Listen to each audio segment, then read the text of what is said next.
What is up, ladies and gents? It is your friendly neighborhood BJJ podcaster, RAF ESPARZA, coming to you with another great installment of the Bullpen, a joint venture between Inside BJJ and the Grappling Hour. I hope you had a great Christmas. I do. I can't prove that you did. Theoretically, some of you had to have had bad Christmases. But that's not on us. Me wishing you a very good post-Christmas should be the start of something better if you didn't have a good one. Again, cannot hold us legally responsible if you did not have a good Christmas. Nonetheless, very happy to see you here. And I'm also very happy to see our good friend, Tim Freeman. Tim, how are you doing, sir? What's going on, Raf? It's great to be here. I had a great Christmas. Merry Xmas, everybody out there. Grappling a little slow right now, but I got a few things I want to talk about. So, and a very controversial thing that I think we both know about that I can't wait to chat about today, Raf. So I'm glad to be here. Very controversial. Controversy is essentially the name of this show. So you may notice a black hole over here. That's the black hole of my heart. Nope, not over here. We'll switch it on over to the other one, which other goon, unfortunately not here today, had a thing come up at the very last second, but we wish him well. I think he had a good Christmas. He has been very entertaining in terms of his responses to certain things, which you mentioned some controversy, and I don't want to get too far into it, but there was a little bit of inner bullpen competition. I would ask you this. What has been your purview of the entire you learned just from watching that, sir? What I've learned is that you put a lot of work into this. I'm actually extremely damn, man, I'm looking at everything and I'm like, this is actually a lot of work. So kudos to you on that, for real though. Number two, Kevin and I'm just going to say it, we're pretty hot out there when it comes to getting votes. I think this was the election with the most amount of votes in history. So it's pretty big. I don't know if anyone else got that in the first round. So I'm proud of that. There's some other things to say later, but that was something that I noticed. And outside of that, some of the guys I thought were going to move on have moved on. So I'm pretty good at predicting. So you're not Travis Thomas in my DMs asking, how did this happen? Listen, one thing I've learned about Travis is he's very sensitive. You can't trade him. You can't crack a joke. You better vote for him because he writes your name down. He'll come to you. He'll bring it up. He remembers. It's just a couple people were like, I'd like to know how these results happen. I was like, you didn't get enough votes. That's really what it came down to. And I think it's weird because I like all of you, so I invited you all on. And I put you all in the tournament. So I don't necessarily have a favorite here. It's just I seed them a certain way. I thought things would happen. There's been a couple small surprises. But before we go to the board and address it as a topic, because there's a subtopic throughout it, I would like to address one thing here, and I've already yelled at Kevin about this. I think it's remarkable that you and Kevin broke records and got the most interest for anybody. Combined, you guys probably beat a number of other participants. Would you try doing that for this show? Y'all don't break any records plugging this show. Now, granted, you do a lot of co-authoring, but it just showed me how lazy the both of you are as a whole. Because to me, I was like, oh, this is impressive. And I thought, all right, they got 50 people each to vote for them. And then I thought, wait, these motherfuckers are not doing that for the actual show, which matters perhaps more than a wonderful side project of another part of the Grappling Hour. So, sir, does this seem to indicate that maybe you and Kevin are soft on promotions for the Bullpen? I would say it indicates two things, and that indeed is one of them. The the other thing it indicates is just how petty Kevin and I are, and that we literally put so much effort into trying to get more votes. But on top of that, you are right. That's going to be a 2025 goal. That's I'm going to have to take myself and put myself in the back this time and go, no, it's not about rocking the votes for you, buddy. Yeah, man, I'll do it. You're right. It's just There's a lot I could be doing. There's a lot of times when I think, I want the show to be bigger. I've got these plans. We'll see what we can do. It'd be nice. We're not all Craig Jones here. We probably don't have any pool. And then you remember, Tim has a gym. All of those people should be subscribed. Kevin ransacks poor white belts on a regular basis. He should have pool. And then collectively, you saw people campaigning for the both of you going like, hey guys, Tim really needs this. Let's go out there. And I go, where are these armies been? When I say brand new episode of the Bullpen this Friday, shit hasn't changed. The times might, but Friday, even on a fucking holiday week, we're here. So yeah, it just brought out a side of me that as I saw you guys approach 300 votes together, I go, this is vindictive. This is what this is. This is now an exercise in fun that turned very aggressively angry at me. And it felt like it was directed only at me. Because clearly the two of you were like, that's okay. It's no big deal. So I'm just sitting there on Christmas looking over results and going, I should murder these two. But nonetheless, we should probably go to the first topic because this will extend and give you a rare opportunity to talk about something that your opponent for the ballots will not be able to do. Tim, in the Running the Gauntlet bracket, you did come up short. In your public vote, you did let people know you thought something was amiss or something was awry. So I'd like to give you the floor to air your grievances, as it is truly a Festivus tradition. Sir, what have you as the issues for this, and what skepticism do you have? Well, I'm skeptical of Kevin's vote total, and I'm skeptical of the way his votes have come in. Okay, I'll just say that. I seriously doubt Kevin knows 300 people that like him enough to vote for him, first of all. Okay. So that's already like, I know something's off right there. The other thing is, all his votes came in at night, both nights in a row. He had 2 nights. It was like all the votes came in overnight, and then I check and I'm like, dang. And so then I got to do another wave of outreach. And I've gone from my circle of friends. Now I'm talking to my kids, and I'm like, Nate, tell these high school wrestler kids to go out there and vote for me, dude, because they know who I'm here. They see me, like they know what's up. Tell them, dude. So I got that second wave, and I was like, yeah, I passed him in the numbers, and I'm like, yes. And then magically, overnight, Kevin generated like 75 votes. I'm like, where'd he get it from? That's the thing. Russian bots, okay, perhaps New Jersey drones. That's all I got to say.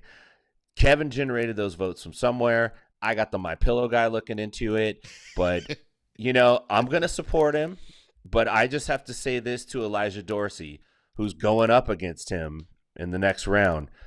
You better watch everything. You better put these votes on the blockchain because you can't trust Kevin. I'm telling you, you can't trust him. But I'm going to acquiesce. There'll be no January 6th on my part. No insurrection. So you do realize that sometimes when the votes come in from the West Coast, I guess you're just right in the assumption, how did Kevin get the West Coast bump on the East Coast? That's probably what I'm saying. To. I will be honest, I was impressed. Post was shared, and it was into the well region of 400. Now, one thing you're not considering here, Tim, is that you guys didn't get 400 votes total.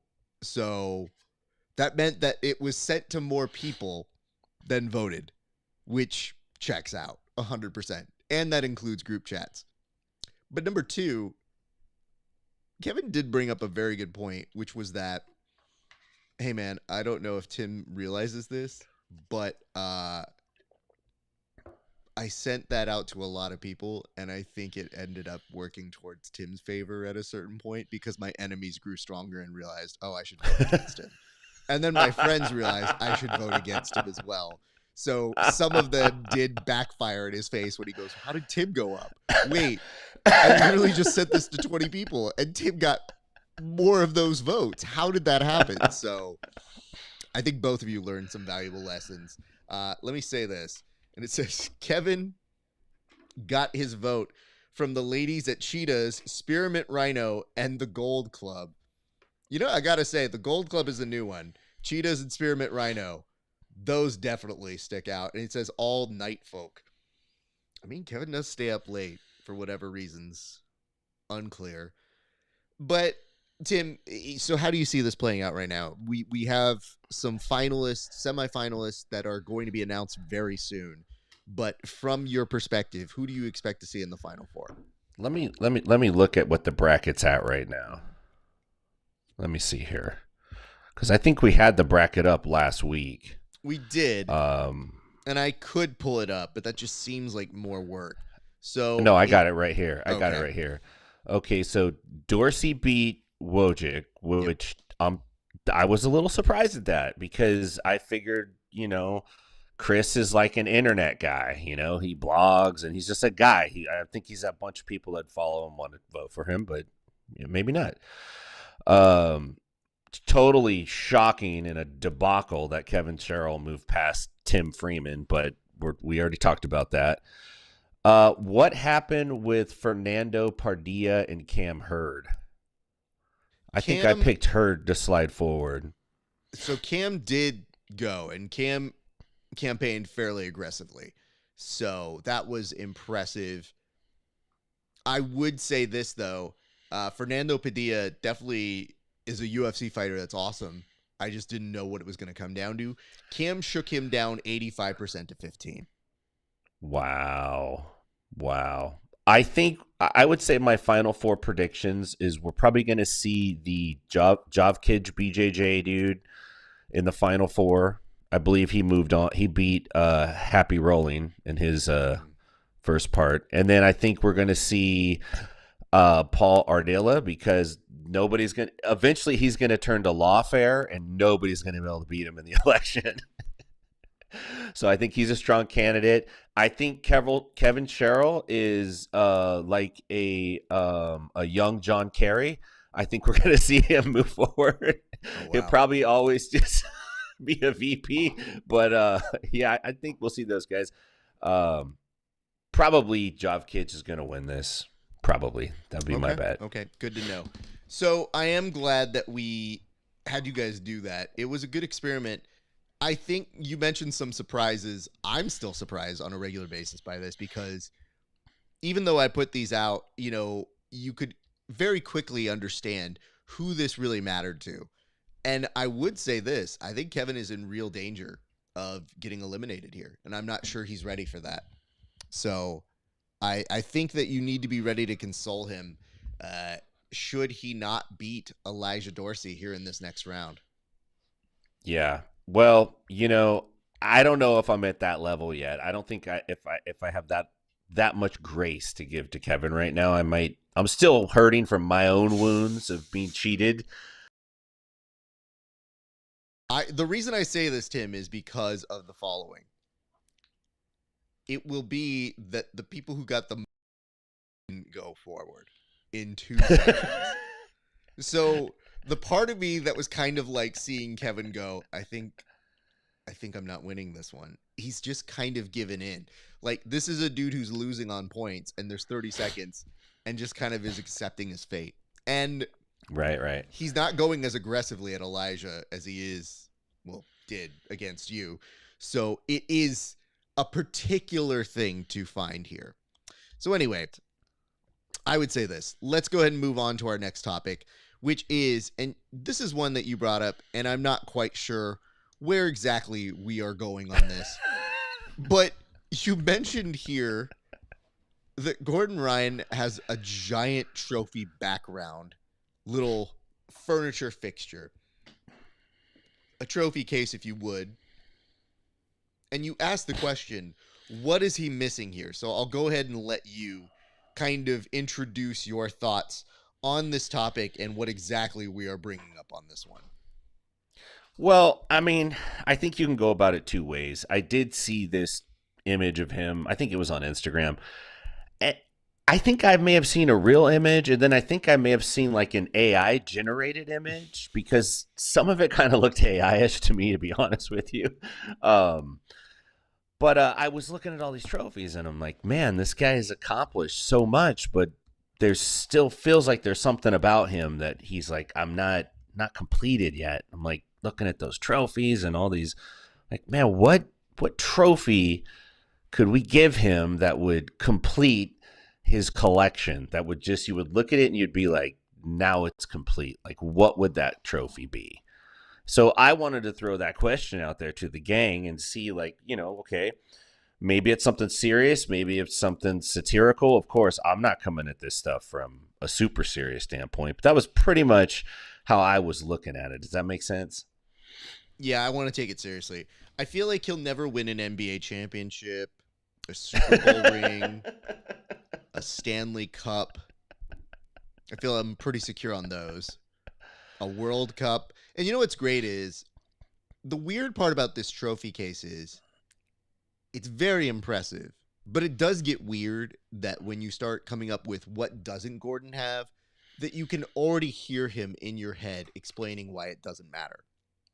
Because you can't just not have nice things with Gordon. It's like, oh no, actually I didn't want to win the Stanley Cup because I didn't like a guy named Stanley once, and why would I ever want to win one of his cups? So I thought about that. But the real answer, honestly, Tim, I think, is that he won't have a Craig Jones Invitational championship in there.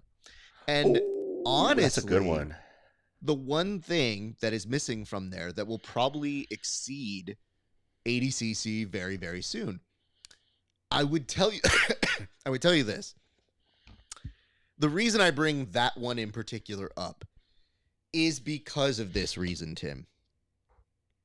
New Wave is apparently going to compete at CGI too. And the wording they keep saying is so, like, razor thin. Are expected to compete, likely to compete.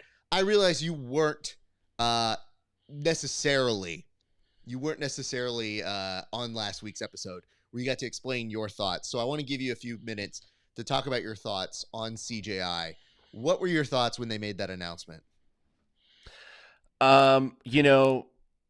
I was a little surprised by the New Wave announcement, and two kind of ideas run through my head. One is like, this is Craig Jones once again, like, saying and doing things that forces their hand. Like, what if New Wave has not been in communication at all? Like, what if none of those guys are going to compete? But he's saying that, so then when they don't compete, it looks like they pulled out. That these guys are, like, ready to do it. Like, they don't care anymore. Maybe connection to ADCC and that whole situation isn't as tight as it used to be. Not that that was the only reason why they didn't do it, but it seemed like for at least CGI 1 it was. But I think it'll be interesting. I think it'll be cool to see. But it's hard to know with Craig Jones. You never know with that guy if he's just pulling strings or if he's being real. So, but I'm stoked that CGI 2 is coming around. I think that's going to be dope. So I do think that there is something interesting here, Tim, in that, sure, they said it's likely to happen, but all the dumb games that that they played in the past where some person was going to compete and then they did a switcheroo, or there's been allegations of the Danner Death Squad faking a match that had become part of the lore. I feel like this is one of the areas where if they did try to pull some shenanigans, like, we were in it, but now we're not. Like, people don't care now. Like, people now have money on the line where, yeah, if you don't want to be involved for the money hunt, then that's on you. But pretty soon you're not going to be able to say that's where the best grapple if you don't participate where the best are grappling for that $1 million. And I feel like You know what's been great is you and I and Kevin have been going through all the different clips from the year and saying, like, here are our favorites. Here's what we enjoyed. Here's what we liked. And there was one particular thing that I saw, which was, and I'll give you guys a hint who are watching now, one of my top clips of the year is going to be the fact that we started doing these editorials. And I'm going to be honest, some of these really hot takes, when you put them out there, you're not sure how they're going to stand. But I felt pretty confident that the Craig Jones Invitational would deliver at the least a compelling alternate to ADCC. And as we saw, it was the A show this year. So what's been great is watching me just go, it's going to be good. No one gives a shit. ADCC will be just fine. If you have tickets, stop complaining. Stop bitching. They'll both be great. And then we saw how people graded them, including us. And I think that a lot of those takes end up looking pretty okay, even though I did laugh at one point when I go, oh, remember at the middle of the year, we had death threats? That's how long of a year this has been. That we conveniently forgot about the time that Craig Jones just easily picked up some death threats. But we're going to move on here in a second. I want to say some hellos. I see a Merry Christmas, gentlemen. Thank you very much, Egg. A Merry Christmas to you as well. And it says, Kevin will be fine. Like a Carey, he'll just need to find a Heinz Harris or other Harris. I mean, if anybody here is truly going to live the trophy husband life, it will likely be Kevin Sherrill, because he might not work hard, but he will work hard to make that happen in his life. Yeah, I can see that 100%, Raf. Who's the actor on Married with Children who was like Darcy's husband? That dude, he's like the Ted face, McGinley, you know, that Steve. Yep. That's Kevin. That is very much Kevin. You know, I think I was watching a show called Shrinking, the one with Harrison Ford and Jason Segel. And I looked up and I go, is that Steve Darcy? My wife's like, I think it is. I go, God damn. Ted McGinley getting the most Ted McGinley role there is to have. And I think he's just like pocketing like shrimp from a cocktail and just like, oh, and I go, yeah, this already checks out. He's great. So there is that. And then one last note here from Wallow thus far. It says, Tim, are you saying there was voter fraud in Georgia? I mean, listen, like I said, I got the MyPillow guy looking into it. I'm not saying there was or there was not. I'm just saying there's some weird stuff. Look, I didn't even know we could mail in vote for this. I didn't even know that. Okay, if I would have known that, I could have generated a few more votes. I had no idea Kevin was going to do that. So there's lots of things to look into. But again, I support him. Best of luck to you, Kevin. Can I say that between the two of you, I thought there would have been some stronger plays in terms of strategy. Like, I felt like your missed opportunity was not going to a retirement home and finding some old ladies and just being like, hey, I'm going to touch your finger on this phone.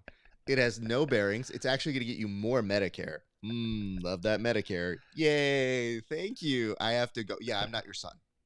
And then I thought, Kevin should have really, in his heart of hearts, been going to salons, had the towel in the hair, and then been making nice with the ladies and just gabbing with them and being like, I know, he's the worst. I've got one just like him. Anyway, do you have like a Venmo?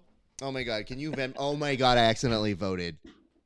I'm so sorry. I didn't mean to abuse your phone like this, but more votes. But it did get interesting to see on Tim's little group channel he has for Inside BJJ saying, Kevin Biden has come back very strong. He's trying to steal this election. And the weird part is I was like, I don't know if Kevin's in that group channel, but I sure as hell am. And I laughed my ass off. And I was like, I could like this because I'm not voting, but I can definitely appreciate that on the post. It took all of my decency to not vote from the Bullpen Instagram account for myself. I was this close to doing it. I'm like, I'm just going to go vote for myself from the Bullpen. Like, no, okay. I can't do that. That's not fair. I have integrity, Kevin. I mean, don't throw that at him. We know he doesn't have it. But just to kind of close up this Gordon thing, I would say this. What bugged me more than anything else, because I saw this when we brought up the Gordon is revealed. Like, this is supposed to be from his I cheated and who cares steroids abuse video, which is weird because you would think that steroids don't need a publicist, but they've hired Gordon 24/7. And I think the weirdest part about that is it's not even a steroids are necessarily good for you. It's just how dare you attack steroids as a means of getting a win. Because this whole perspective of, well, they're not illegal is a strangely void argument that just is justifying, hey, listen, I couldn't do it without them. Like, that's really the core argument that happens with this is I couldn't do them without them.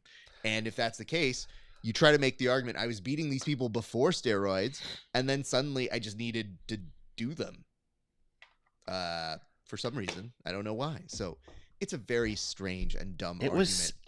Yeah. It was a weird video, too. It felt like the Kevin Spacey video that he put out when he was like 100% in front of the fireplace. Like, why did he even do this, man? I think it's because we're in an age where if OJ had released the If I Did It video in today's era, a lot of people would be like, he should have done it. I've come around. OJ, I hear where you're at. There you go. You're killing me today, dude. Just listen, dude. I like a little pissed off rap, dude. I would say, trick, you know what was very sad when I was looking back at my clips is I realized some of my best work is when I'm fucking angry. And I just look at it and I go, it's not even that you guys mind, because I try to think like, oh, I shouldn't be mean to them. They didn't do anything. But it's always you guys slightly poking the bear and encouraging me getting a little more mad, and then like watching what happens. But I think the first time, and I'm not sure if it makes my top 10, but there was a clip of me,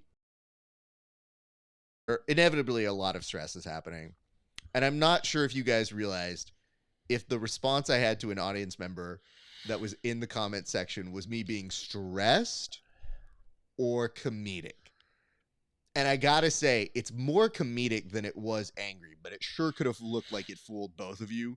Because when I saw the full video, I saw you guys going like, I don't know if I'm gonna talk to Raph for a minute. And I go, I don't think that should be the point. But it was some audience member that goes, I think they were saying like less talking about friendship and more play-by-play. And I just very quickly responded, hey, moron, if you could tell that the friendship played a role in the way they were competing, maybe you would understand the storyline, but you don't. So instead of telling us how to do the fucking show, sit back and welcome on this free version. And I'm pretty sure we got a dislike right after that happened, but a lot more likes after that. And the look that I saw from Kevin was like, is this what I signed up for? And I was like, nah, you're fine. This is just, I don't think you guys want this all the way full. Unhinged Draft could be a show of all its own. Yeah. I don't know how good that is for my actual health, but I will always do something for our audiences. We'll stop here and ask this question. What is your thoughts on Kron when he said about how it's taking the same direction of cycling? Tim, I'll let you have first crack at that. I disagree with that. I don't think it's just like cycling's the only sport in that sense. I think this is really hard for the public to accept, but most, sports have issues with guys trying to cheat, and some guys get caught and some guys don't. And I know it sucks because it goes against this sense of fair play that we have going into sports and that we're all raised with when you do sports. But when the stakes get high, people do scandalous stuff. And so I don't think that it's going any particular way. I think all sports are like this when there's not stringent testing, and even the stringent testing isn't usually enough to weed it out. But I just think it's not even super for whatever, like if they're adults, but if you're if you're in a sport where it's allowed and you're like openly bragging about it and you know that it still has like a very unpleasant taste in people's mouths, it's kind of like, what are you doing? I guess it's just for likes. I don't know. But I think, Crone has the same beef that everybody else has. So, but I don't think it's going the direction of cycling. I mean, Crone has a lot of theories. We can start with that. I think in this particular case, it's one thing to do it. It is another to then look at people square in the face and be like, how dare you tell me I can't do it? I can do whatever I want. And you go, okay, yeah, it's true. You can make choices. But it's now just trying to shift the thought process of how we view steroids. And there is a culture shift. You can kind of feel it where 20 years ago, maybe even 40 years ago, people were like, nah, man, I'm all American. This is all I do is I just lift weights. Those Russians, they cheat. Now we're like, yo, how did those Russians cheat? And like, what was their stack? And what times did they do it? And how did they get around that? Because I feel like everybody wants the competitive edge. And I think the more recent version is, why wouldn't you do it? Like, if you want it that bad, why wouldn't you cheat or do something? And I think they're just trying to change the definition of what cheat is. It's legitimately Bill Clinton's, it depends on what the definition of is. And you go, wait, what? How does is change anything of you banging a fucking intern? So it takes a second here, but you get the idea, which is it's a PR campaign strategy. And for me, it's a, if you can't beat them, join them sort of approach to getting this out there. So I did notice this. It says, Dad always said in life, there's 3 fairs: the country fair, the state fair, and the world fair. I'm not sure how relevant that is to this particular discussion, but I am happy that it has been put in the public record. So thank you. And you know what? The weird part is there's no part of my voice that is Southern enough to give that the justice it deserves. Yeah, that has to be read by a true Southerner, I think. Like, that's something that Rogue says right before beating up Apocalypse in X-Men. Daddy always said in life there's 3 fairs: the country fair, the state fair, and the world fair, and then just knock somebody out. What's up, Cam? We talked about you a little bit earlier, sir, so I apologize if you go back and see what we had to say. Nonetheless, let's move on to our next topic, which is, Tim, this is another one that I'm not 100% sure what we're going here. You gave me almost 2 different directions on this prompt, and I need to kind of harness this down to one, because as I was looking at it, it started with, before we do awards next week, which we are, so next week we will do our best of 2024 countdowns of handing out some awards to some friends in the world of grappling. You said, can we each get a 2024 year-end gripe? So really, I'm just for 2024. So, sir, I'll know what to expect here, but God bless and Godspeed. Listen, you got to understand, man. I want to hear what you guys are going to say when I write these questions down. I'm like, what is Kevin going to say when he reads this? But listen, as a man of many words like I am, I do have several things to get off my chest, and I would like to use this opportunity to do it. The first thing is this. I don't want to hear about PEDs. I don't want to hear about pit walls, and I don't want to hear about pizza. 2024. That's what the grappling world is. Let's move on from it. It's cool. It's great. Let's move forward. 100%, right? I feel like there were some great things that happened. And then the problem with jiu-jitsu is that there's this whole other mindset that takes over where the student body becomes like a zombie. They're like, must have this, must have that. Let's move on from the pit walls. It was awesome, but I don't want to build one in my academy. I don't want to see every tournament with one. I think we're grown up enough to recognize a cool thing and have it in little bits and pieces. But as of that, let's go forward. And we talked about PED, so I'm done with that. And pizza, I wish Mikey Musumeci the best. I hope he turns it up in a major way like he wants to. But I don't want him to be the spokesperson for jiu-jitsu. I don't want to be the spokesperson for jiu-jitsu, but I don't want it to be him. I don't know who I want it to be. I think I want it to be Mark. Not interested in it. But that was pretty much like where I'm coming from. I just want to train. And here's one more thing. Here's my advice to you athletes. Because look, we're living in a time when jiu-jitsu is professionalizing right before your very eyes. Some of you guys have competed in events that you didn't know were professional, but you acted like amateurs. You got to get your shit together. And I mean this in the best of ways, because there's some guys that are getting their shit together and they're moving forward and they're seeing bigger and better opportunities. You got to do that. You got to do more than dye your hair and wear funny clothes. That'll get somebody's eyeball for 2 seconds. You got to have something to say. You got to build relationships and treat it like you are a professional. There's giant things coming up, man. So the world is yours on that. But that's all I got, Raf. I want to hear what you have to say, because those were on my mind when I started thinking about the worst things of 2024 in jiu-jitsu for me personally. I'm very petty. Okay. I'm glad that we had already touched upon some of these. I now realize what you were doing, which is not far off from my thought that sometimes this show is just you guys winding me up and saying what happens. So really, this topic is just, what are you pissed at, Raf? Which is a dangerous prompt to give me, I think, of any of us on this show. Because I'm not quite sure what I'm pissed at sometimes until I'm there. All right, let's find out. I'm going to put time on the clock. Let's see what I am pissed at. Tim, I have no idea. I was not literally in the mood. And you know what? I'd already gotten out some of my anger maybe about a minute and a half ago and was like, I think I've calmed back down. All right. And then I was like, Tim, what does this prompt mean? Like, what do you want from me? And it's like, I just want you to yell. Okay.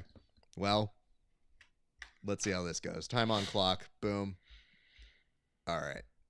And let us give me Godspeed to whatever comes out of my mouth. All right, let's see what happens here.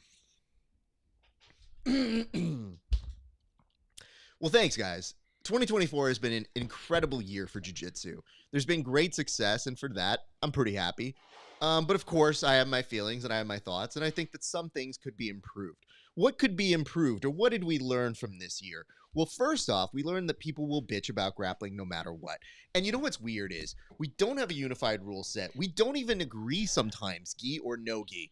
But it looks like every once in a while, we just get into this realm where we wonder why we're not as big as other sports. Perhaps it's because we bitch about every single little thing. For example, hey guys, if we want to go to the Olympics, we have to have a unified rule set. Okay, great. Select a unified rule set. I hate EBI. Okay. I love ADCC. Okay. We need a pit. Sure. These are a lot of qualifications to just get excitement and traction. One thing I learned from this year is a new property like CJI can become the thing that 89 to 98% people rally behind. So if we do want to see some success, let's continue to stay behind them, because next year they are unopposed in ADCC. So I'd love to say we get more behind the things that we love as opposed to yelling about the things that we hate. We have fun here on the show, but I don't think you'd find most of us to be vindictive people who hate the things that we watch. In fact, if anything, we're usually rooting for it to be good, and most times it is not. So with that, I'd like to echo Tim's sentiment, which is, athletes, if you want it to be bigger, be more professional. That means showing up on time. That means not leaving message hosts on red when they're like, hey, when are we doing this interview? Because we're people too. That one's a more recent one. And then I'll say this. What is bugging me in the world of jiu-jitsu? We talked about steroids. You guys can get your shit together. It's time that we start actively tournament and not worry if the dude you're competing against is on steroids, because we all joke about it. But now it's a legit thing in a combat sport where you can. But the real thing I guess we should be looking at right here, guys, is this. If we want to be on TV, and you guys have opinions on other sports. I literally saw people bitch about Beyonce yesterday because they said it wasn't country enough, and I thought that's stupid. She got more views than the actual games. So all these little ancillary things that we're trying to do for jiu-jitsu, perhaps just literally try to get behind it, try to enjoy it, because if Beyonce was on our telecasts for our halftime at ADCC, nobody would even know what the fuck ADCC was. They'd be like, oh, you mean the Beyonce show? And I feel like we're at a space now where we're going to need to come up with creative things that get people to watch. But it does show you that at a sporting event, entertainment still is usually the biggest draw. And if that's the case, maybe we need to get a little bit more open. And I wouldn't be surprised if Craig is one of the first to crack that code. I'm going to Monday Night Raw on their premiere in LA for Netflix. And one of the things that they have is they have Travis Scott performing there. Do I need to see him? No. Do a lot of people like him? Yeah. Will it add some value to it? I think so. So I feel like CJI is almost the place where we probably will see some creativity happen. But by and large, I think grapplers can just stand to be a little bit nicer in 2025. You know, like don't rush to always being an asshole. Is really what it comes down to. That's it. A little more cheer in your hearts. You do it for Christmas. You can do it for the rest of the fucking year. All right, that's what I have. Tim? That was fantastic, Raf. This is like, I don't know why you do this to me, because my doctor might be like, why do your blood pressure spikes happen all the time? And I go, it's the audience. They Tinkerbell me into anger. And then I just got to fucking go. It's just part of the gig. Nonetheless, we should now move on to a topic that I feel like you will be incredibly entertained by. So you said that we had a topic that you and I may feel has some controversy to it. I'm not sure if you meant this one, but our good pal Sebastian Attard was competing at the IBJJ-F, and in a moment of levity, pulled out the middle finger to his opponent, thus the bouquet in front of him right there.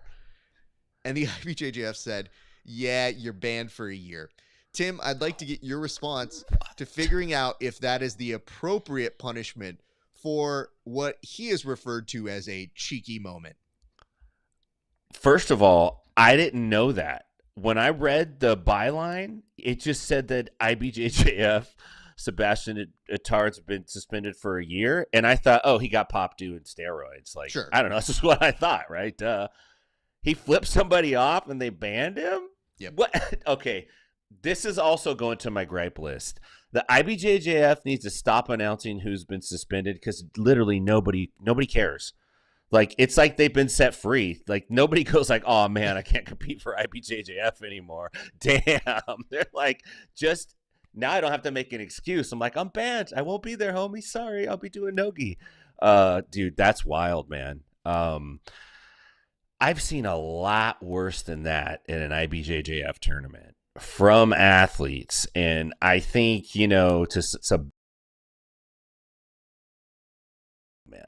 is this his first infraction? I guess that's the other thing. I know he's cheeky. I know, as he said himself, he's funny. He's pretty good natured though. So I think banning him for a year is a little ridiculous, man. But on the same side, I don't even think he cares, man. I tried to figure out this, Tim, which is, I messaged him and I just told him, like, hey man, I know that this has some implications for you, but I am so entertained by this.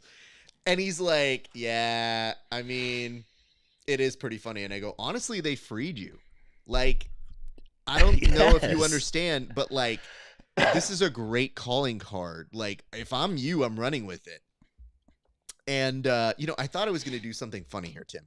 I thought I was going to put up a slogan that I came up with. And I actually pitched this to Sebastian.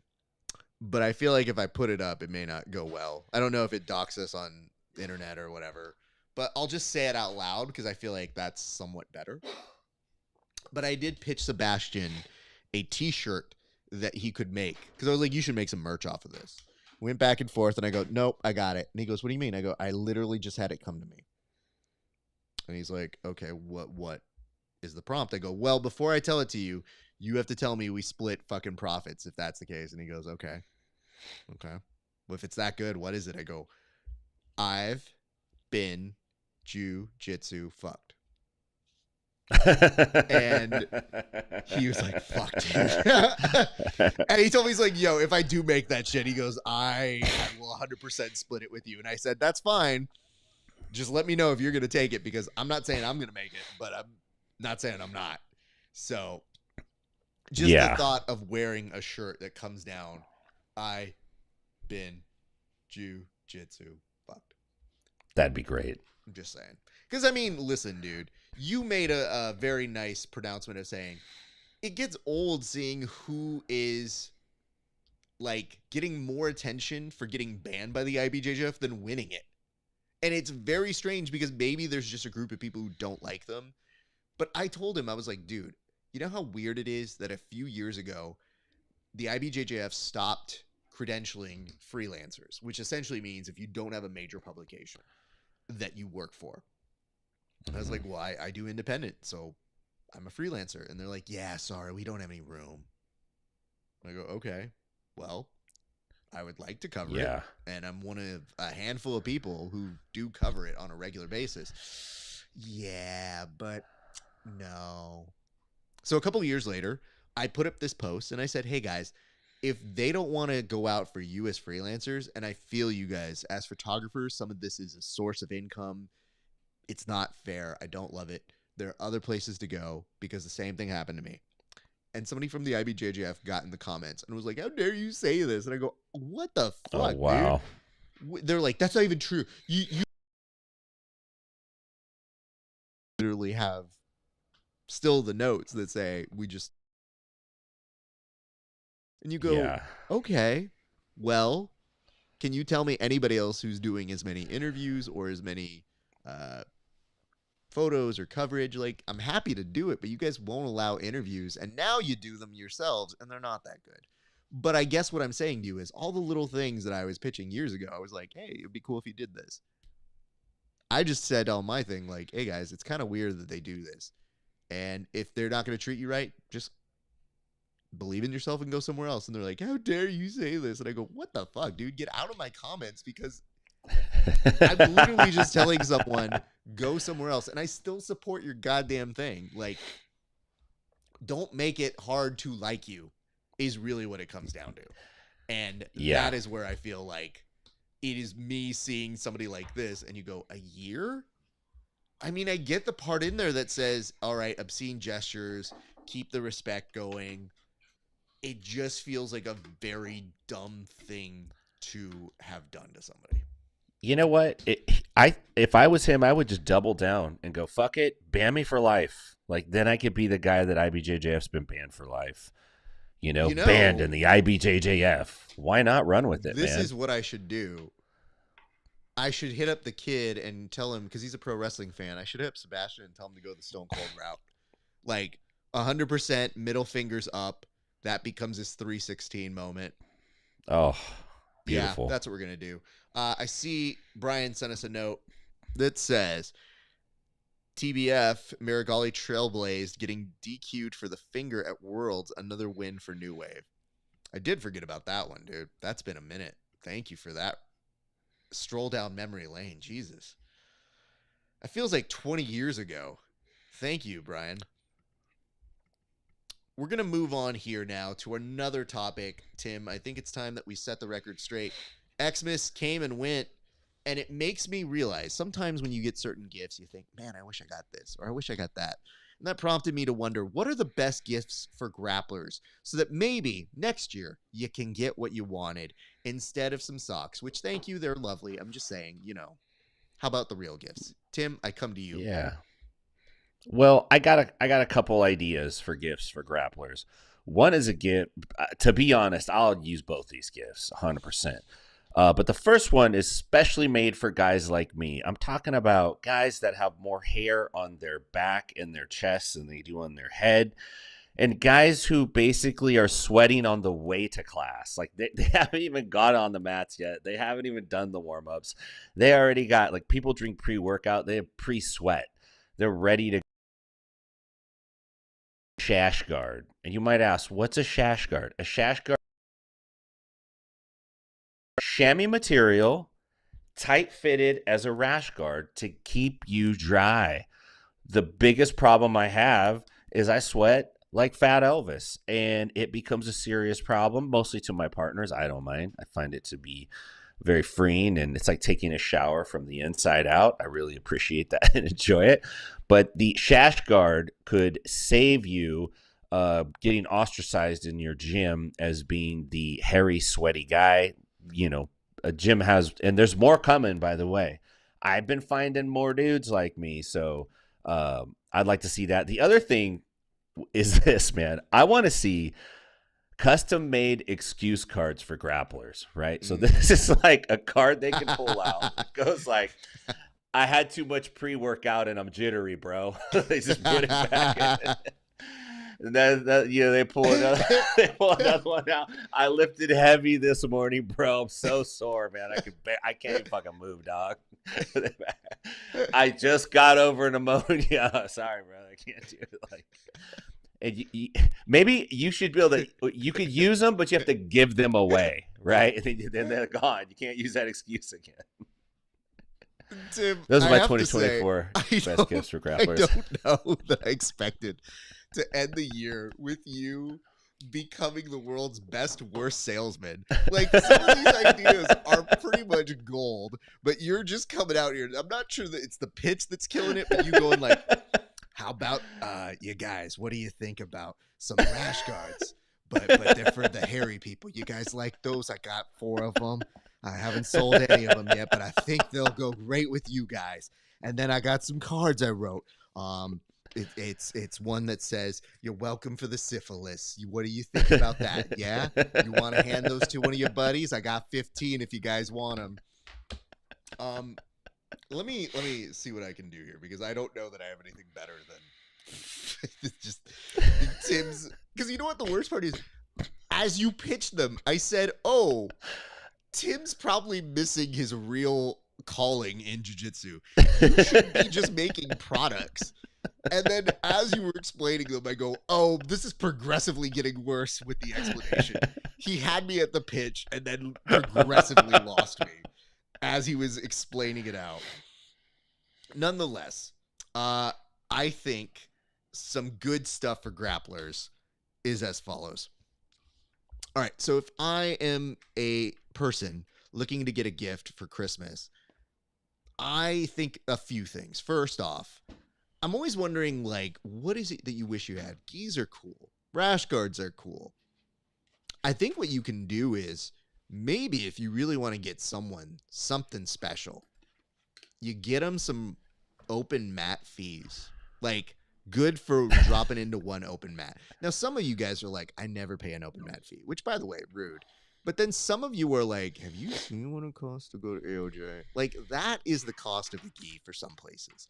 And I've even heard some places will charge you for a drop-in fee for the entire week, so that it's a kind of high price. So you're like, oh, you can come back anytime you want because you've essentially paid an open mat fee that's good for the rest of the week. And I think, that's actually not a bad gift to get. If somebody goes, hey, man, I got you that drop into Atos, and you go, oh, thank God. Then, if you think about it longer term, I think what you could do is, maybe for that one guy in the gym, maybe who's a little prone to injury, I think what you can do is get ahead of the GoFundMe. And what I mean is, you could probably just create a jar where you put in money for whoever's going to get broken, but you know the guy that's probably going to get broken. So you're essentially doing it so that way you don't have to do the anonymous donation. And more importantly, if you do the donation that tells everybody how much you did donate to that person, sometimes if they're your really good training partner and they see that you've only put in $20 in the pot, they might judge you, which in actuality should not happen. But in this area and this world, people will judge you for a low donation. So I'm feeling like those are the areas that you got to do. Worst case scenario, maybe you support them on some like Medicare or something. Like you just say like, hey, listen, we paid like 2 months of your healthcare bill because we need you to coach. Like, I feel like those are good gifts. And then I think the last one is a practicality of, I'm a big believer of, you break it, you buy it. So I feel like a good thing to do in terms of getting ahead of things is to buy someone a knee brace who's got a healthy knee, because it's really your way of telling them, I'm looking to break that, but I've already bought you the brace to make sure you'll be okay afterwards. And I just think it's a classier way of grappling. So those would be my initial gifts to grapplers, I think, to give. And I have to thank Tim for his innovations that he came up with here, because I'm going to trademark those before Henner hears this. Henner's probably already on it. He's filming the infomercial right now. Ooh, actually, you guys, you don't even know this, but if you're sweaty, I've got the thing for you. This is completely from my brain and not from another podcast host. But in this version, it will make sure that you are not swishy for all of your badness. So. I don't sweat. I don't sweat, but I know some other people do, and that is going to be a game changer for you guys. My brother Hedon is disgusting. I don't sweat. I don't sweat, by the way. I don't sweat is the equivalent of the girls. I don't fart. Yeah. No. I don't sweat. I don't sweat is 100% something that would pull. All right, Tim. We're going to go to a surprise, which I have to say backfired on me, because these were supposed to be a surprise for someone who's not here. So I need your help on this one, because I think you need to help me figure out, are we going with video A or are video B the more likely to be something that we should really put out there and plug? Because I was sent these videos, I don't know if I want to say in confidence, but sort of like you do a ransom note. Like you're supposed to put this on air. And my journalistic integrity says, all right, Tim, be prepared for it, okay? So I guess the first question is, are you prepared for this? I am prepared for it, yes, sir. Okay, well, I'm not quite sure exactly how this will play, but we're going to go full screen with audio. Godspeed. Oh, nope, that is not it. So it is not playing currently. Is that what it is? Let me just double check here. Okay. So it said it was going to play and it did not. So I'm going to pull it back in. And Tim, when we look at this, I need you to understand that I'm incredibly nervous by it for a number of reasons, because it has major implications as to what may or may not be happening in the near future. So I'm going to move real quick, though, back to one, which is we have Xmas Surprise, Fight, and Gallery coming up next. So before we get to those, I do have one prompt that I want to give you while I put this video up, Tim, which is, which teams, I'll come up with this one next week for sure, but I wanted to give you the first crack at it, which is build me one dream team, even though they don't allowing dream teams at CGI, but give me one dream team that you would like to see at the next CGI 2. Okay. And this is quintet style or quartet? 4 or 5, do you know? It's 5 is what I've heard. Is it overall weight? I know I'm getting too specific, but no, they have individual weights that they're supposed to be, apparently. Okay, so I'll just go, let's say I'll go UFC weight classes. Okay. And see if I can remember the weights of all these dudes, because believe it or not, I enjoy watching it, but I don't obsess over it. You're like, that's not true. My wife's in the background laughing. Let's see. Well, you know, I want, because I'm an honest person, I want Mikey Musumeci on my team, and I don't know what his weight is, but we're gonna put him at 155. We're just going to say he's 155. He's 155 to me. I don't know if either of the... let me ask you this. You're helping me while you're working, but can we get a Tackett or Ruotolo brother down to 170? That's the question. Are you willing to cut off part of their limbs? Yes. Okay. No. Okay. So they're too. Okay. So too big for 170. Who am I gonna slide in there at 170? I know I'm missing somebody real obvious, but let me circle back to 170. At 185, I would like to go with. All right, Tim, I've given you enough time. We're now going to go straight to the thing that I was waiting to do. All right. I knew I was just filling air. No, you're good. You're good. We'll come back to me. this one again, but I do want you to understand this video, it needs to be particularly heard, so I'm hoping, I'm going to check one last thing here to make sure the audio comes in, because normally we just do stuff that is like video play without the sound. This one's a particular one we need the sound, okay? Okay. All right, here we go. KEVIN SHERRILL, I just had an interview with the CEO of Handsomeness, and he said, you're out.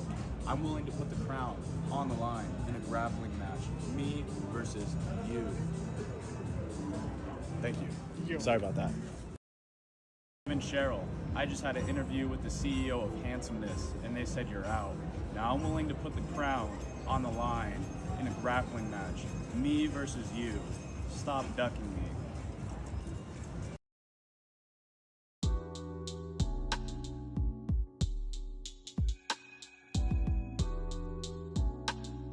Back to us.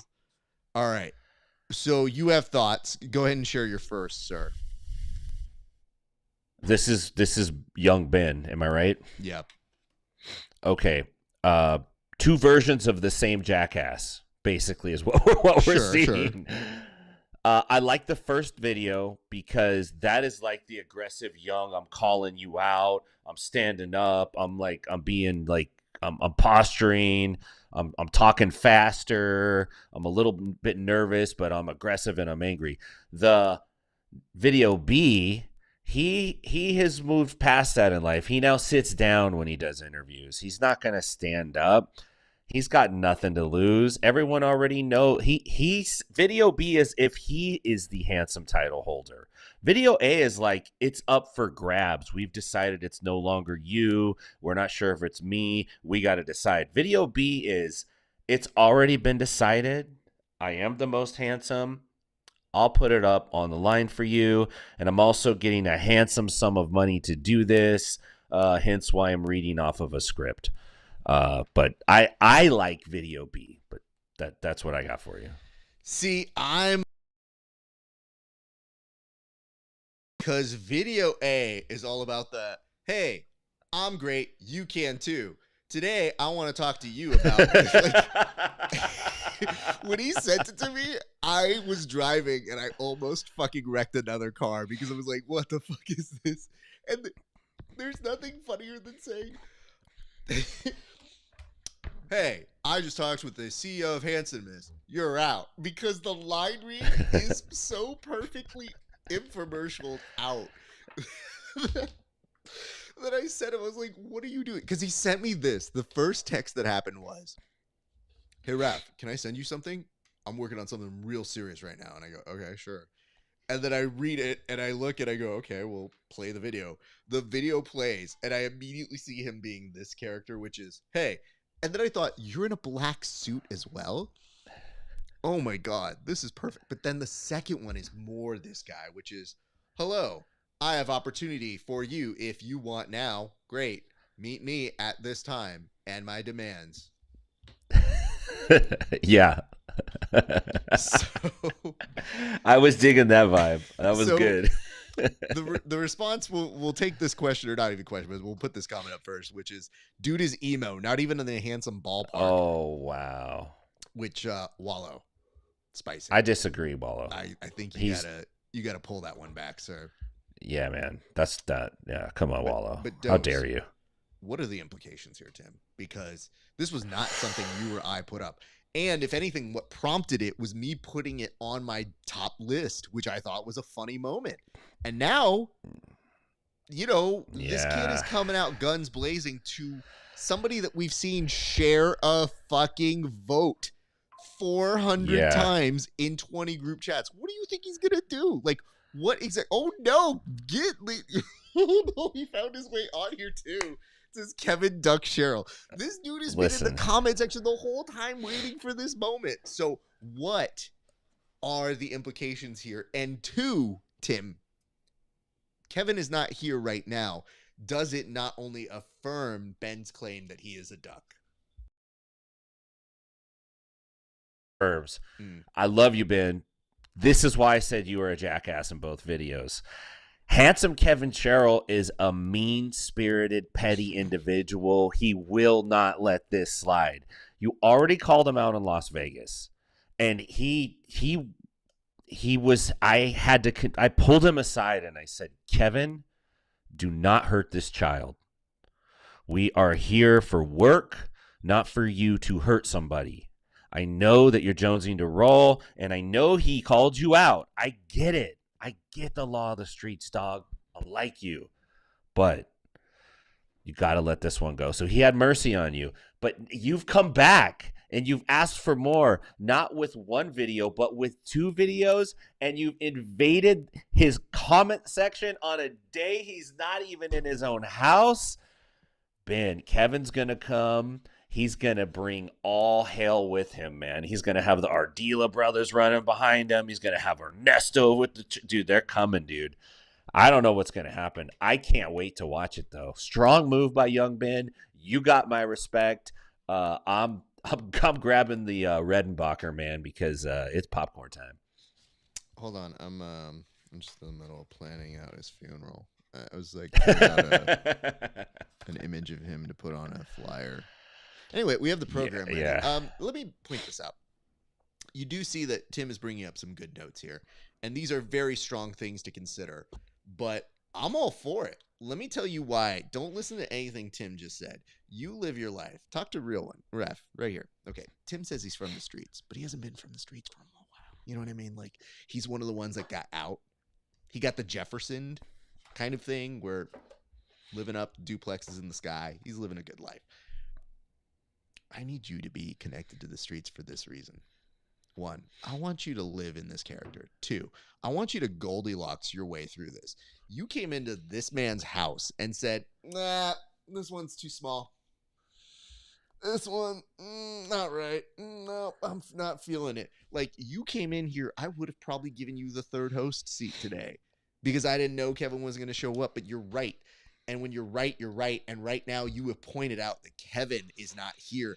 That does prove he is a duck. Now, will you lose your life? Uncertain. But will it be fun watching? Yes. Here's why. Because Ernesto will call out things against you even when Kevin's winning. And I think that's going to be fun to watch. Like, Ernesto is going to be yelling at the refs, being like, hey, he's not even trying to engage right now. Look at this guy. And it's like, dude, you're already getting your face cranked. Like, what more can you do? 2, 3. Kevin's already got lawyers, so he's going to go very aggressive at you, not just physically, but mentally. That's good TV. 4. This was originally supposed to be a home run derby. Each of us were supposed to take an at-bat. Tim, I come back to you now and say, do you even want your at-bat now that this has gotten so deep? Oh, with Ben? Yeah, I'm still going to get mines. I'm still getting mines, dude. Me and young Ben got a date. And to be honest, I'm looking forward to seeing what Kevin does to him. And then I'm going to jump in and get mines. Hell yeah. I'm not passing that up. I like that you're like, but think about the children. Oh, I will fuck him up, though. I'm good with that. And it says here, as a new member of the board, Kevin is laughing and will not entertain this nonsense. See, I think, Wallow, that's where you're wrong. Kevin will entertain all nonsense. Like, I know that you say he'll think he's above it, but that's not the Kevin Sherrill way. The Kevin Sherrill way is to be as petty about everything as possible, just so that you can always be unbothered. It's a very strange approach, but it's what he does. Tim, do you have any more things you would like to say about this, or perhaps some advice for young Ben? I mean, look, Ben, keep doing what you're doing. What you're doing is working. You start with a guy like Kevin, and to be honest, you don't even got to beat him. You just got to be entertaining, and then you start picking at somebody new. You you can be our AJ Agazarm. Wow. JK, it's all jokes. AJ, you know I'm kidding. I got much love for everybody. But Kevin, keep it up. I think you should run the card. You gotta play the whole hand now, dude. So you're in it to win it. And know this, I will be highly entertained. So yes. I did like a quick version of this. I thought that what we do is if we do the super fight again, we build it out, and then I'm going to turn on Kevin. I'll be Ben to lose. When he does lose, I'm going to come over and mock slap him and then like voice disappointment. So the camera will like pan from Kevin who's winning to like me, like, and then I walk over to Kevin's and then I become part of the team there. Because once I did it, I was like, you know, it would be glorious for us to play this up in all of its ways, but with the full understanding of inevitably what it will look like. So I do love the fact, though, I put down surprise. And then Kevin's like, hey, man, something came up. I can't come. And I go, well, I already made the board. I'm not changing that. So yeah. I would have loved to have gotten his response first. I guess the question is, do we put the clip of it up or do we hold it until we know we see him again so that we can prove he didn't actually pay attention to the show that he's not on? Well, I mean, it would be nice to get the clip up and for him to see it. And we want to get the juices stewing, but we don't want him to shoot his load during the week. We want him to save it for the next episode. And if there's one thing about Kevin Sherrill, you know, he will shoot his load unprompted anywhere. Heard it here first. Absolutely. Why don't we go now to our fight of the week? Tim, yes. I am very glad you picked this one because this is one I've actually seen before, but it's been a minute. And it's funny because sometimes when I'm going through the internet, I'll see something and I go, oh, is Tim going to pick this one? And I don't want to interfere with the process. I think this is your art. And I just always hope for the best. And then when I saw that this one was coming into the fold, I said, oh, this is a glorious one. So, Tim, I'm going to put this up here in a second, and I'd love for you to walk us through it. But as only you can, sir, what exactly are we about to see? So, you know, I don't mind seeing clips where people get laid out, but I like seeing people fight but not get hurt. It's hilarious to me. It's one of the funniest, especially regular people. No, Tim if likes it's fighters, the Looney Tunes versions of shit where it's like, yes. I want Bugs Bunny to hurt Daffy Duck, but that everybody knows he's fine afterwards.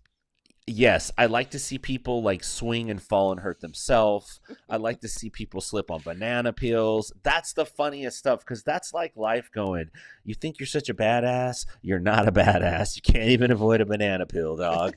This is one of those fights. This is a gangland war brawl where absolutely nobody really gets hurt.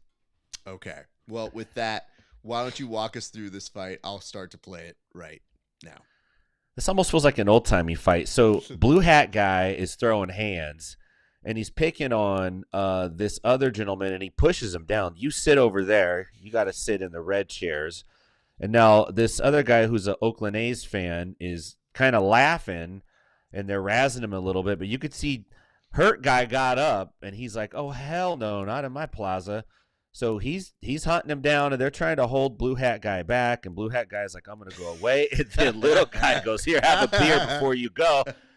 And hat guy running kicks him, which is a controversial technique. They're both decide to do some dancing. And little man's holding on good, but it's hard to stand up when you get thunked in the head. And he eats some pavement. All right. That's the fight, man. Let's take a minute here because when I replay this, I need people to understand where I'm coming from. It's from a good place, but I want to tell you. Okay. I'll tell you why I like it, which is it does seem similar to the little people pro wrestling. So it does seem kind of like we're laughing at marginalized people, but who are empowered because they get to do it in a scene that appreciates them for what they do, but gets shared on the internet because we're terrible people.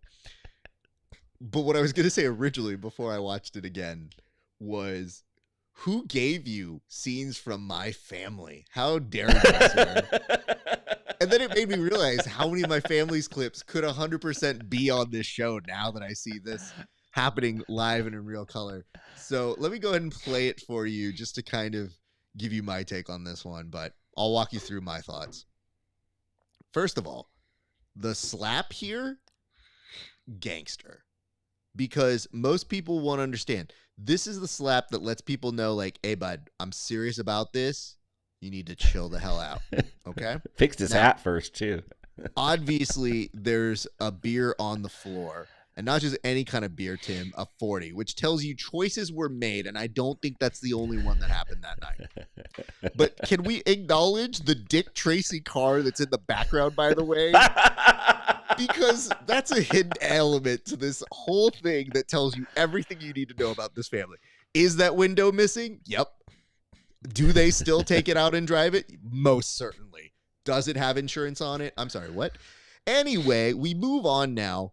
And this young boy coming over to pick up the beer bottle is the most Mexican thing I've ever seen in my life. Like, this is childhood for me. I feel it. He grabs it, and he doesn't want it to go to waste. But now, Cap Hat pushes him back and lets him know, listen, bud, you go sit in those kids' chairs, and you leave me the hell alone. But I got to tell you, as he's fish out of water flopping off of that chair, which is glorious in its own right. Take a look at this kid. Now, granted, Gangster. You look at this and think he was being the innocent kid, just picking it up, picking up the pieces. I actually think he picked it up as a weapon now that I see that posture is happening.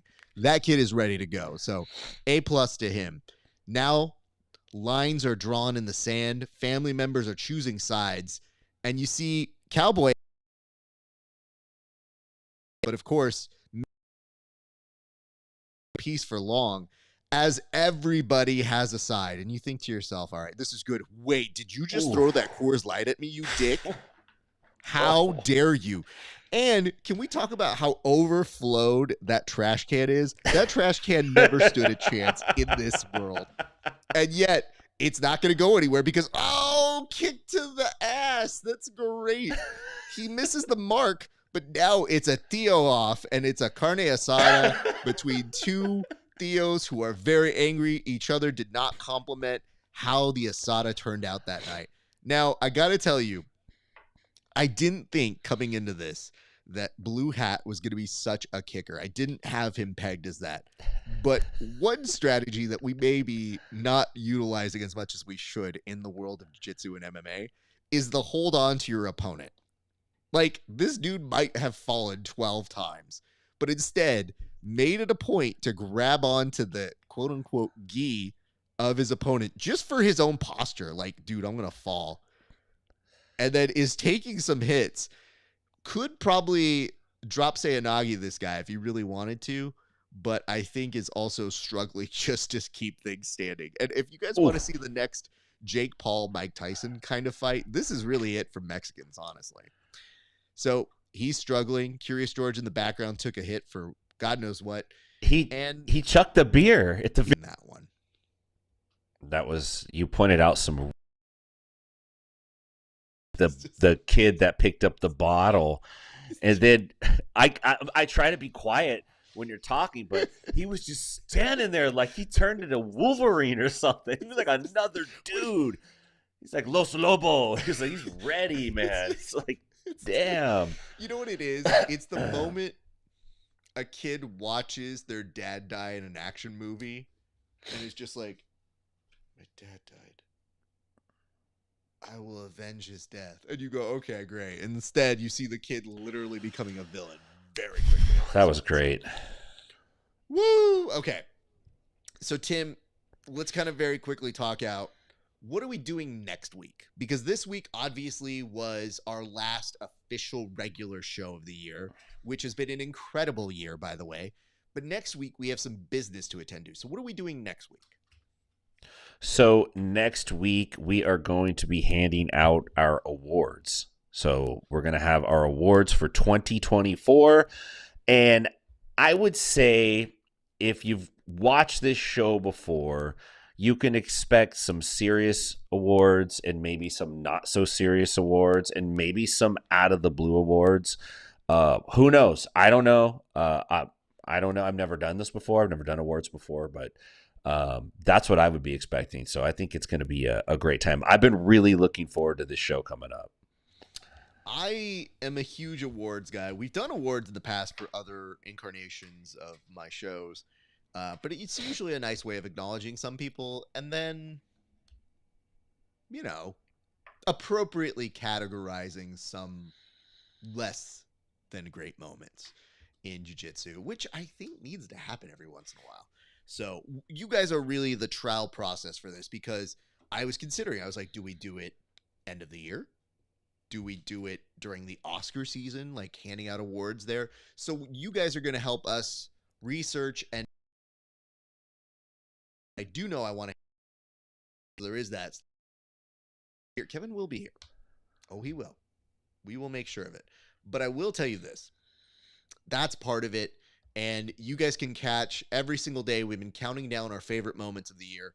And I have to tell you, Tim, you know, this show didn't exist in February of this year. It barely existed in March of this year. And to think about the way in which the show has developed has been incredible in such a relatively short amount of time. Yeah, it really has. It took off pretty quick. It became apparent to me really quickly that I really enjoyed working with you. And I think we were given some good opportunities and some others we weren't given, you know what I mean? But we took we made the best out of the ones we were given. The ones we didn't give, we fucking went in and took it. You couldn't keep us out. You tried it, you couldn't. So yeah, dude, I think we did pretty good this year, to be honest. I'm very proud of the work. Go that route. I love the idea. You could have just said we had some great opportunities, and then instead, in true Festivus fashion, it was like we got some opportunities, and then we didn't get some, and we haven't forgotten those. You bitch! Like, I got to get it all out. It's fine. It's good. It's very therapeutic, I think. But I love the fact that I'm like, Tim, say some nice things about the year. Oh, I've got some things to say, Raph. Like, oh, okay. You know, I do too, but I was very much on the uppers on that one. I would tell you this. No, me too. It was a good year. It was awesome. I would tell you the incredible work that has been done here by all of our friends and panelists. It did not go unnoticed. And like, everybody here believes in this and really does put in a great effort. And you know, that extends all the way from Matt Scaff, who was on our first show, to Jake Watson, that was with us, who has very quickly had some friends come in and act as panelists as well. And that has been a lot of fun. So we've definitely been very excited about what we've done this year. But don't worry. Next year, we have very, very ambitious plans for where we'd like to go. So that just really, if we want to go further, it's going to be a lot of you guys sharing our stuff, liking it, making sure that we get people to see our good stuff. And so feel free, share those clips, tell people you like the show if you do, and always be very kind on likes and subscribes, not just to me at the Grappling Hour, but also at Tim, because Tim does some great stuff. And it says, you guys are sick, always a good time. Thank you so much. And then I want to point this out. Dean Silver picking up a comment right toward the end. This is like Bodoni started looking unstoppable in 2024 until he went for a double gold in absolute. Looked like the losses to Cyborg and what Dante. What the fuck is he talking about? Were about fatigue. What are we talking about? This is what's so great about jiu-jitsu, Raph. Yeah. That we can have a dude jump into the end of the show, make a comment about jiu-jitsu. We didn't even talk about this stuff. This is why I love it.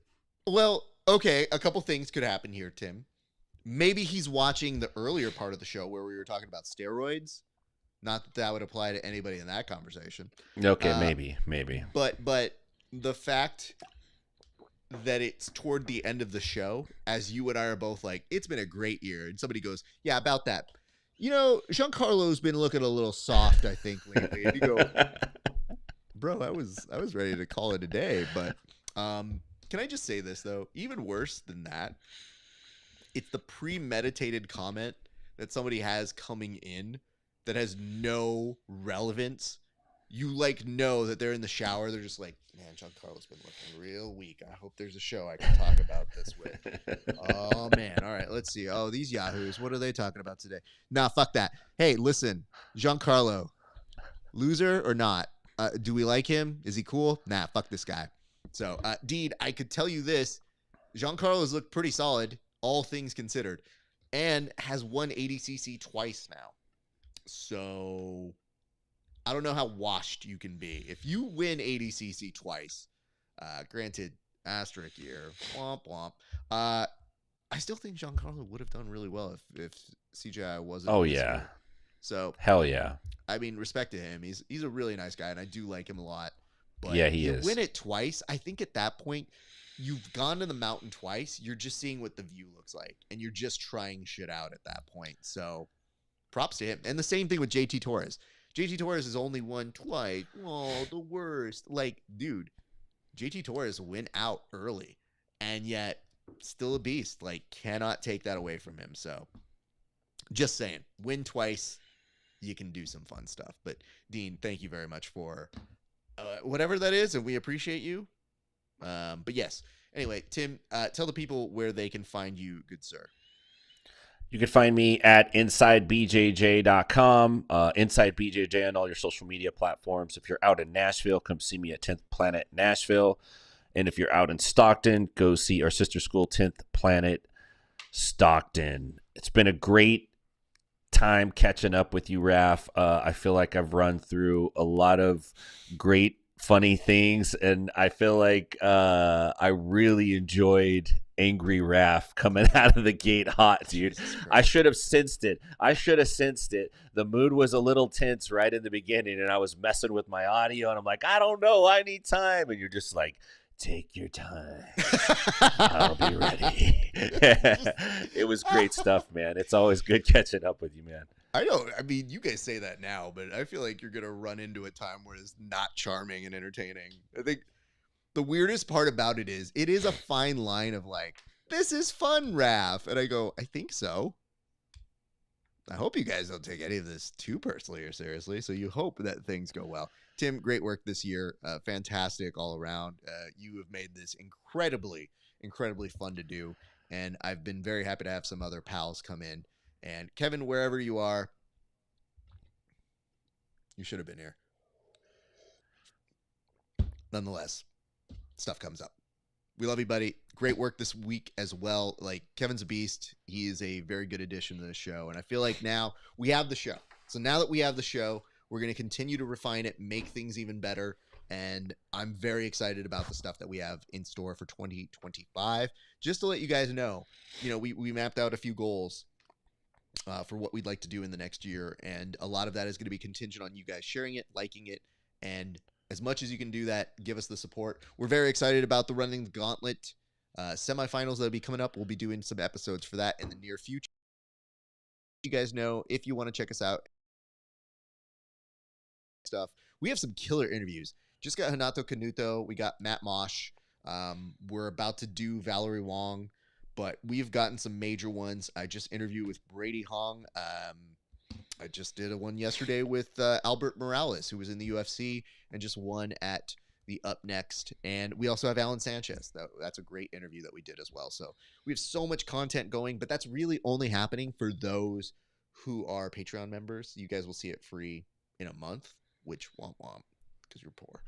But those things are great. And be on the lookout for our top 10 list, not just here for the Bullpen, but we're doing top 10 moments for Grappling Hour and the top 10 guests, which is a widely coveted prize because those motherfuckers are very competitive. And I've already gotten words like, am I on the list? And I go, I'm not telling you. So you guys will be surprised. Those will all be revealed all the way up into the new year. Anyway, Appreciate you guys for watching. Thank you so much for all of your love and a great 2024. We will see you in the new year when we look back as our first order of business at 2024. That seems long, but is what it is, scheduling. We love you guys. Thank you so much for a great year. It's been a great day for grappling. We'll see you back on the mats.